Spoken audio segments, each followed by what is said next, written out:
সানবিজ Tony, তাকে কে না চেনে। তিনি কিন্তু সবচেয়ে বড় বিখ্যাত হচ্ছে বুড়া বেটাকে সে বিয়ে করার কারণে কিন্তু সবচেয়ে বড় বিখ্যাত। আর যার কারণে তিনি কিন্তু ইউটিউব, ফেসবুক, বিভিন্ন সোশ্যাল মিডিয়ায় কিন্তু প্রচুর পরিমাণে সমালোচিত এবং আলোচিত।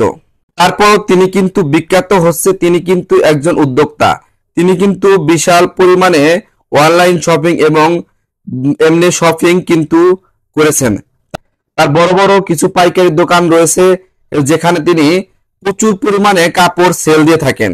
তেমনি তার বিরুদ্ধে একটা কমপ্লেন উঠেছে যে একটা লোক নাকি তার বিরুদ্ধে ভোক্তা অধিকারের কাছে কমপ্লেন করেছে যে তিনি নাকি গুলিস্তানের পণ্য তিনি পাকিস্তানি পণ্য বলে চালায়।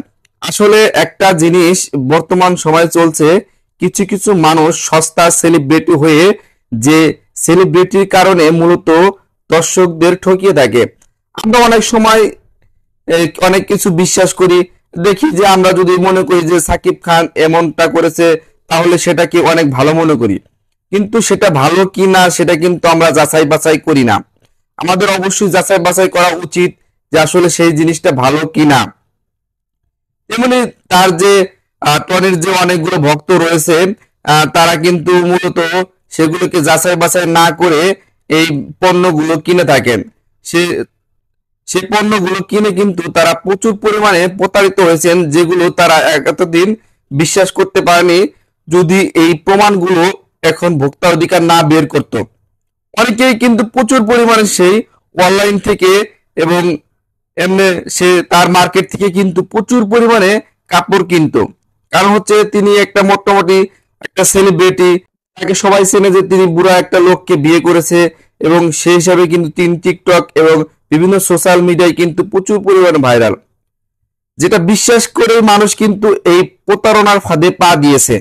অনেকেই কিন্তু প্রচুর পরিমাণ দামে পাকিস্তানি ড্রেস কিনে এনেছে, গুলিস্তানি ড্রেস। আসলে এগুলো যদি কঠোর শাস্তি না হয় তাহলে কিন্তু বর্তমান সময়ে প্রতারণা আরো বেড়ে যাবে। আর আমরা যারা মনে করেন সাধারণ মানুষ হয়েছে, তারা কিন্তু প্রচুর পরিমাণ ঠকে যাচ্ছি এরকম সস্তা জনপ্রিয় লোকগুলোর কাছে। এতে করে আমাদের প্রচুর পরিমাণে ক্ষতি হচ্ছে।